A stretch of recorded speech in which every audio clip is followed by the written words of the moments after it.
Hello third year students, welcome back to the channel. आज आपल्याला branch अकाउंटचा अतिशय important problem start करायचा आहे, ज्याच्यामध्ये आपण जुनी मेथड जी होती अगोदर पाहिलेली डेटर सिस्टम, त्या सिस्टमनुसार एक प्रॉब्लेम पाहणार आहोत जे की टफ आहे आणि एक्झामच्या दृष्टिकोनातून इम्पॉर्टंट आहे की चान्सेस जास्त असतात प्रॉब्लेम्स यायचे. स्टेप बाय स्टेप वाचून घेऊत आपण प्रॉब्लेममध्ये काय मेन्शन केलेलं आहे काय नाही. From the details given below relating to the Patna branch for the year ending 31st March 2013. Patna ब्रांचचे इयर एंडिंग दिलेला आहे 31 March 2013. Prepare Patna branch account and branch debtors account in the books of head office shows your working clearly. Goods are invoiced to give a profit of 20% of selling price. म्हणजे जे goods विकायला head office Patna ब्रांचला, त्या एकूण गुड्सच्या selling प्राइसमध्ये 20% कशाची रक्कम आहे, प्रॉफिटची रक्कम आहे. म्हणजे जसं समजा 100 रुपयाची जर वस्तू हेड ऑफिस विकलं ब्रांचला, तर त्या 100 रुपयामध्ये 20 रुपये कशाचे आहेत, प्रॉफिटचे आहेत, आणि 80 रुपये कशाचे आहेत, एकूण कॉस्टचे आहेत. बरोबर आहे. दरवेळेस कसं होत होतं, कॉस्ट प्लस सेलिंग प्राइस सांगत होतं. यावेळेस सेलिंग प्राइस मध्ये काय इन्क्लुडेड आहे, कॉस्ट इन्क्लुडेड आहे. म्हणजे दरवेळेस आपण काय करत होता, अमाऊंट गुणिले काय करत होता, 20 भागिले 120 करत होता. यावेळेस तसं करायचं नाही, अमाऊंट गुणिले 20 भागिले 100 करायचं, कारण त्या एकूण सेलिंग प्राइस मध्ये प्रॉफिट इन्क्लुडेड आहे. ठीक आहे. कशावर ओळखू आलं, give profit of 20% of selling price म्हणलेला आहे. ठीक आहे. स्टेप बाय स्टेप आपण चेक करूयात काय दिलेलं आहे काय नाही. सर्वात फर्स्ट आपल्याला मेन्शन केलेला आहे स्टॉक लिहून टाकूत आपण सर्वात अगोदर. जे काही स्टॉक आहेत ते to balance bidi,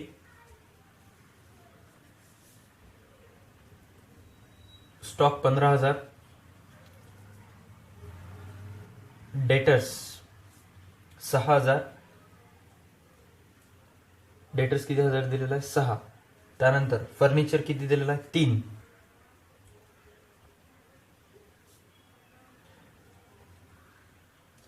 PT cash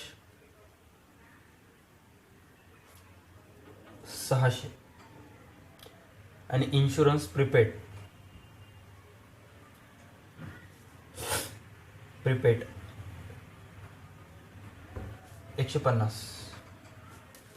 insurance prepaid 150. बेरीज करा आता, टोटल कितीचे झालेत. बॅलन्स बीडी 15,000, 6,000, 3,000 आणि 750. 24,750. That's it. ठीक आहे. चला नेक्स्ट काय दिलेलं आहे, सॅलरी ड्यू दिलेला आहे, म्हणजे लॅबिलिटीज आहे आपल्यासाठी. इथे लिहावं लागेल बाय बॅलन्स बीडी, कारण ऍसेट डीआरला लॅबिलिटीज आपण सीआर लिहित होता. इथे लिहायचं बाय बॅलन्स बीडी मध्ये सॅलरी किती हजार आहे, सॅलरी 3,000. आउटस्टँडिंग किंवा ड्यू. ओके. त्याच्यानंतर गुड्स स्टॉकवर आता ओपनिंग जे स्टॉक काढला आपण त्याच्यावर आपल्याला लोडिंग कॅल्क्युलेट करायचं. ओपनिंग स्टॉक किती आहे, 15,000. लोडिंग कॅल्क्युलेट करायची सिंपल पद्धत, 15,000 गुणिले 20 भागिले 100. 15,000 गुणिले 1/5. आन्सर किती येईल, 3,000. बरोबर. ऑन कॉस्ट म्हणलं असतं तर आपल्याला किती घ्यावं लागलं असतं, 20 भागिले 120 घ्यावं लागलं असतं. इथं ऑन प्रॉफिट म्हणलेलं आहे. बरोबर. चला इथे लिहून टाकतो by difference in opening stock 3,000. By difference in opening stock 3,000. त्याच्यानंतर goods sent to branch 1,20,000. Goods sent to branch 1,20,000. To goods sent 1,20,000. 1,20,000 वर आता काय कॅल्क्युलेट करावं लागलं आपल्याला, लोडिंग. 1,20,000 भागिले 5 किती आलं, 24,000. इथे लिहायचं by difference in goods sent 24,000. By difference in goods sent 24,000. त्याच्यानंतर नॉर्मल लॉस ऑफ गुड्स आणि अबनॉर्मल लॉस होता. नॉर्मल लॉस म्हणजे काय सांगतो, नॉर्मल लॉस म्हणजे हेड ऑफिस जर ब्रांचला वस्तू विकली आणि ब्रांच ते वस्तू हेड ऑफिसहून आलेल्यापेक्षा कमी किमतीला जर विकली तर त्याला नॉर्मल लॉस म्हणतात, आणि त्याची नोंद तर होते ब्रांच स्टॉक अकाउंटच्या सीआरला. आणि अबनॉर्मल लॉस म्हणजे काहीतरी लिकेजेस वगैरे झालं, आग लागली वगैरे, तर अशा लॉसला म्हणतात अबनॉर्मल लॉस. दोन्ही लॉसची पोस्टिंग कुठे जाईल, ब्रांच स्टॉक अकाउंटच्या सीआर साईडला. आपण या गणितामध्ये ब्रांच स्टॉक अकाउंट काढायचं आहे का चेक करा. तुम्हाला जसं ओपनिंग स्टॉक दिलेला आहे तसं क्लोजिंग स्टॉक दिलेला आहे का नाही. मग अशा वेळेस तुम्हाला वर्किंग नोटमध्ये किंवा मेमोरंडममध्ये ब्रांच स्टॉक अकाउंट तयार करावं लागेल, जे की आपण पुढे तयार करू. अगोदर ह्या अकाउंटमध्ये पोस्टिंग्स तयार करून टाकू, बेसिक पोस्टिंग. त्याच्यानंतर म्हणलेलं आहे कॅश सेल्स. कॅश सेल्सची अमाऊंट दिलेला आहे 1,65,000. टोटल दिलेला आहे 1,65,000. चेक करा, लिहून टाकतो मी इथं बाय बँक अकाउंट.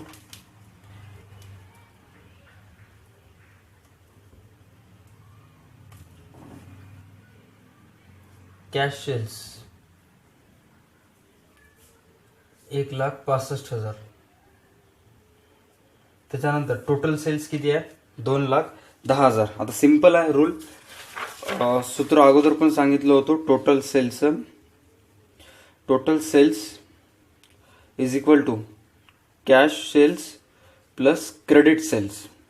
तुम्हाला टोटल सेल्सची अमाऊंट किती दिलेली आहे 2,10,000 दिलेला आहे टोटल सेल्स, बरोबर. 2,10,000 आणि त्याच्यामध्ये कॅश सेल्स किती आहे 1,65,000. 2,10,000 मधून 1,65,000 गेले, किती राहतात 45,000. तर 45,000 हे कोणतं सेल्स आहे तुमच्यासाठी क्रेडिट सेल्स आहे. लक्षात असू द्या, क्रेडिट सेल्स आपण किती काढला 45,000. हे वर्किंग नोटवर लिहून घ्या प्रत्येक जण हे एवढं.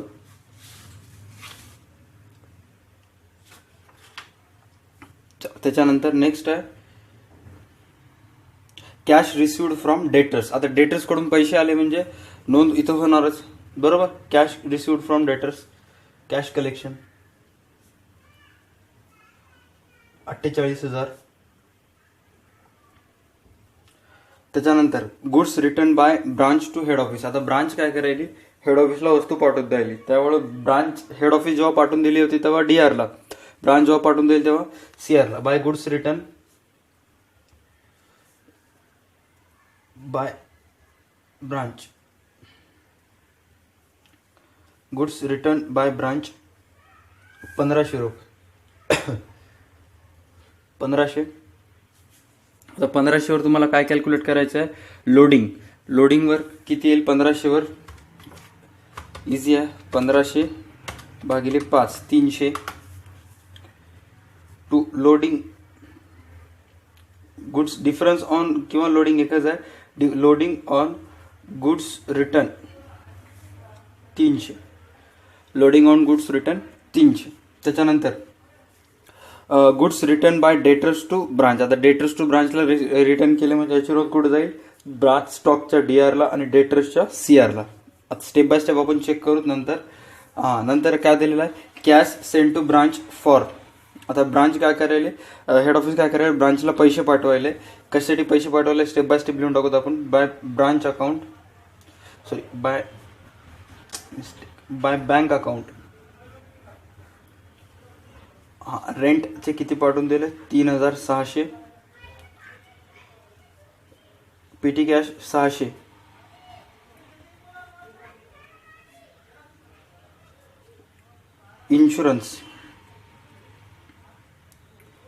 इन्शुरन्स बद्दल काय म्हणलेलं आहे की एकूण 400 रुपये पाठवून दिलं आणि ते 400 रुपये किती तारखेपर्यंतचे आहेत अप टू जून 2013.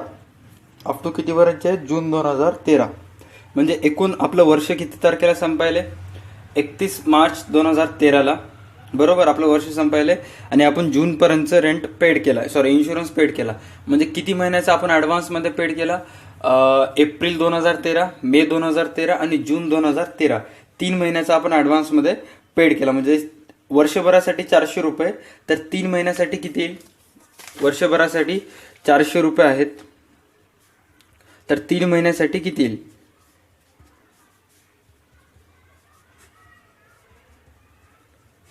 किती रुपये आले 100. तर 100 रुपये आपल्यासाठी काय प्रीपेड आहे. तर 100 रुपयाची पोस्टिंग आपल्याला क्लोजिंग ॲसेट्समध्ये लिहावं लागेल. इथे लिहित असताना फक्त लक्षात ठेवायचं.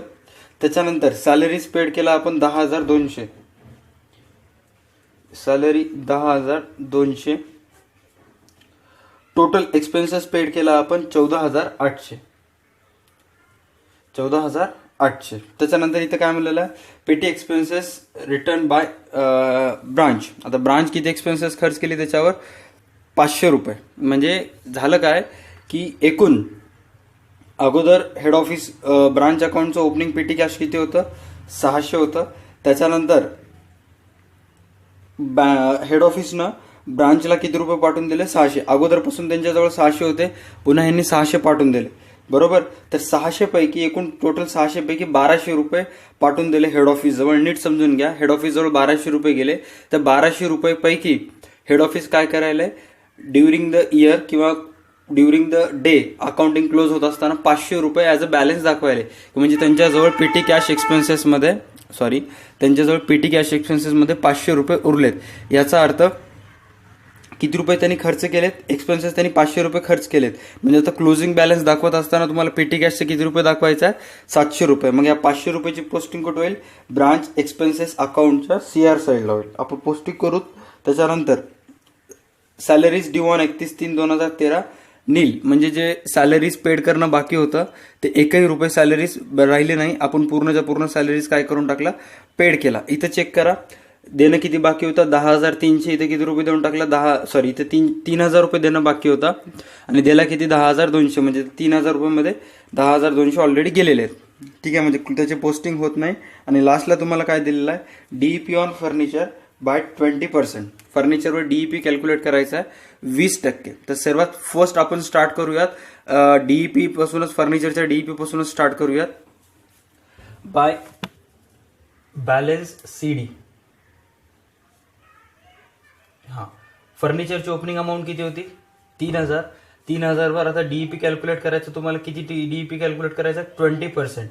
3,000 वर 20% किती रुपये निघते, 600. म्हणजे फर्निचरची क्लोजिंग अमाऊंट किती आली, 2,400 रुपये. That's it. एवढंच ऍडजस्टमेंट, ह्याच्यापेक्षा दुसरी तिसरी ही ऍडजस्टमेंट काहीच नाही डीईपीची.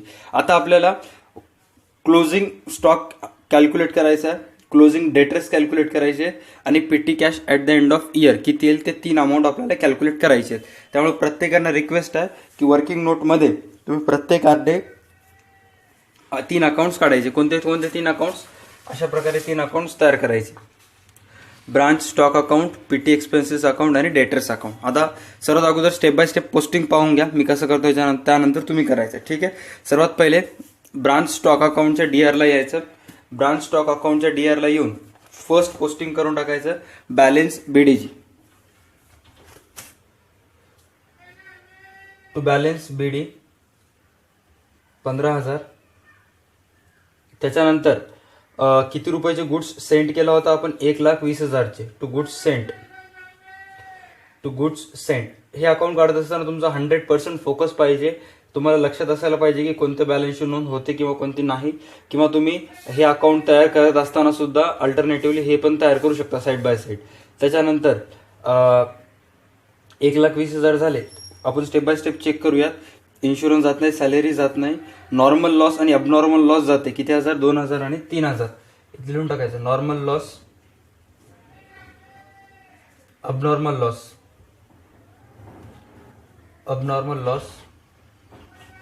2,000, 3,000.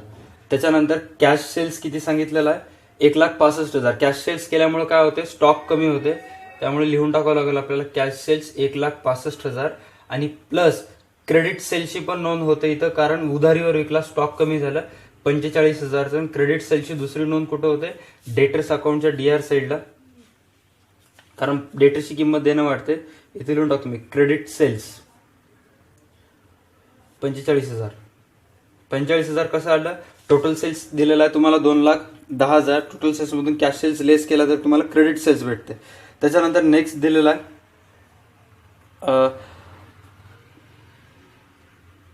क्रेडिट सेल्स झाला. त्यानंतर गुड्स रिटर्नची अमाऊंट तुम्हाला प्रॉब्लेम मध्ये किती दिलेली आहे, 1,500. गुड्स रिटर्न झाल्यामुळे काय होते की एकूण 1,500चं गुड्स काय केले, return by branch to head office. Branch काय करेल, हेड ऑफिसला पाठवून द्यायली. म्हणजे इथे लिहावं लागेल आपल्याला गुड्स रिटर्न 1,500. त्याच्यानंतर goods return by branch debtors to branch म्हणजे ब्रांचचे जे कस्टमर आहेत त्यांनी ब्रांचला पाठवून द्यायलेत. म्हणजे स्टॉक आला आपल्या जवळ, गुड्स रिटर्न, किंवा तुम्ही याला लिहू शकता सेल्स रिटर्न.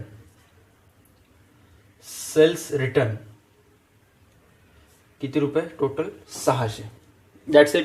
एवढेच पोस्टिंग जातात. आता चेक करा इथे टोटल किती येईल काय नाही ते. DR बाजूची टोटल येईल का CR बाजू जास्त येईल ते. CR बाजू जास्त येईल. CR बाजूची टोटल येईल किती येईल चेक करा एक वेळेस. प्रॉब्लेम मध्ये चेक करा तुम्हाला इथं आय फॉरगॉट प्रॉब्लेम मध्ये स्टॉकची तुम्हाला क्लोजिंग अमाऊंट दिलेली आहे.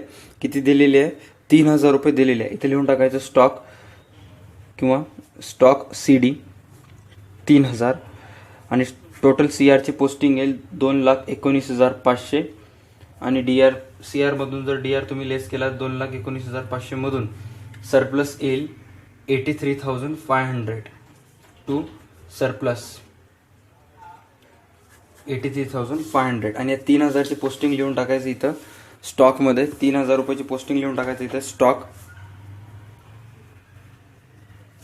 3000. लगेच काय करायचं स्टॉकवर लोडिंग कॅल्क्युलेट करायची. किती पर्सेंट 20% लोडिंग किती येईल त्याच्यावर स्टॉक रिझर्व्हवर चेक करा.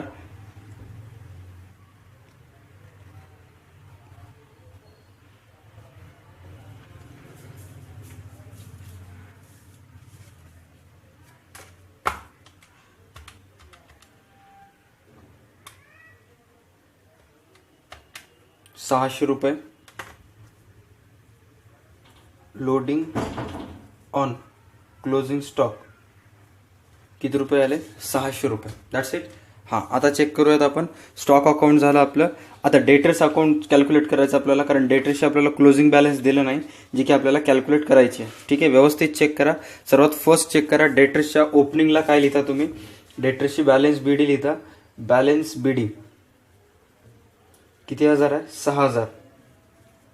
6,000 लिहिल्यानंतर डेटर्सची बॅलन्स BD लिहिल्यानंतर आता CR ला काय काय लिहावं लागेल. कॅश रिसिव्ड फ्रॉम डेटर्स किती रुपये रिसिव्ड केला तुम्ही 48,000. इथे लिहून टाकायचं कॅश कलेक्शन किंवा कॅश रिसिव्ड. तुम्हाला लक्षात करावं लागेल कोणते कोणते जातात काही नाही किंवा प्रॉब्लेम्स करत असताना स्टार मार्क करावं लागेल. जे डेटर्स जातात त्यांना स्टार मार्क, जे स्टॉकला जातात त्यांना प्लस मार्क अशी काहीतरी निशाणी करावं लागेल म्हणजे तुम्हाला हुडकायची वेळ लागणार डायरेक्ट पोस्टिंग करू शकता. त्याच्यानंतर सेल्स रिटर्न किती रुपयाची वस्तू त्यांचे कस्टमर्स पाठवून दिले 600. इथे लिहून टाकायचं सेल्स रिटर्न 600. Cells return 600. त्याच्यानंतर काही दिलेलं आहे का चेक करा व्यवस्थित. प्रॉब्लेममध्ये काहीच दिलं नाही एवढंच आहे दॅट्स इट. त्यामुळे लिहून टाका आता डेटर्सची कोणती अमाऊंट जास्त आली. CR बॅलन्स जास्त आले 51,000 रुपये आले. 51,000 मधून जर तुम्ही CR मायनस लेस केलात CR बाजू 48,600 तर डेटर्सची बॅलन्स CD उरेल बाय बॅलन्स CD 2,400 रुपये. 2,400ची पोस्टिंग इथे लिहून टाकायचं. डेटर्स किती रुपये 2,400. डेटर्स झालं. त्याच्यानंतर आता पेटी कॅश एक्सपेन्सेस आहे. पेटी कॅश एक्सपेन्सेस सुरुवातीला किती होतं बॅलन्स 600 रुपये होतं बरोबर आहे. तिथे लिहून टाक तुम्ही बॅलन्स BD 600 आणि त्यानंतर बॅलन्स BD 600 लिहिल्यानंतर ड्युरिंग द इयर किती रुपये पाठवून दिला आपण त्यांना. ब्रांच किती रुपये पाठवून दिले. हेड ऑफिस किती पाठवून दिलं त्यांना 600. बँक अकाउंट 600 आणि प्रॉब्लेममध्ये लास्टला काय मेन्शन केलेलं आहे की एकूण पाठवून दिलेल्या 1200 पैकी 600 अगोदरपासूनचे नंतर 600 एकूण 1200 झाले. 1200 पैकी किती एक्सपेन्सेस त्यांनी पेड के खर्च केले 500. PT expenses return by branch 500 रुपये खर्च केल्यानंतर इथे लिहून टाकायचं profit and loss account 500. Balance CD किती रुपये उरलं 700. बॅलन्स CD किती उरलं 700. 700ची पोस्टिंग होणार बॅलन्स CDची इथं. PT expenses 700. त्याच्यानंतर लास्ट पोस्टिंग राहिलेली आहे आपली चेक करा. लास्ट पोस्टिंग राहिलेली आहे इन्शुरन्सची जे की आपण प्रिपेड केला होता. इन्शुरन्स जे की आपण प्रिपेड केला होता किती रुपये होतं टोटल इन्शुरन्स 400 रुपये पेड केला होता. 3 महिन्याचा ॲडव्हान्स होता त्यामुळे त्याची अमाऊंट किती आली प्रिपेड 100 रुपये. प्रिपेडची अमाऊंट किती आली 100. इथे लिहून टाकायचं प्रिपेड एक्सपेन्सेस 100 रुपये. चला आता हे एवढं झाल्यानंतर हे जे वर्किंग नोट आहे ह्याची तुम्ही फोटो काढून घेऊ शकता. हे जे stock account, PT expenses, debtors account दिसायला. त्याच्यानंतर आता क्लोज करा अकाउंट. अकाउंट क्लोज करत असताना चेक करा सीआरची बाजू किती येईल, डीआरची बाजू किती येईल. सीआरमधून डीआर लेस केल्यानंतर जे प्रॉफिट येईल तुमचं व्यवसायाचं प्रॉफिट, ते प्रॉफिट असेल 92,650. प्रॉफिट असेल 92,650. प्रॉब्लेम अतिशय इम्पॉर्टंट आहे. व्यवस्थित प्रॅक्टिस करा, प्रत्येक गोष्टीचा विचार करून पोस्टिंग करा. That's it for today's video. व्हिडिओला लाईक करा, चॅनलला सबस्क्राईब करा आणि तुमच्या मित्रांसोबत व्हिडिओ शेअर करा.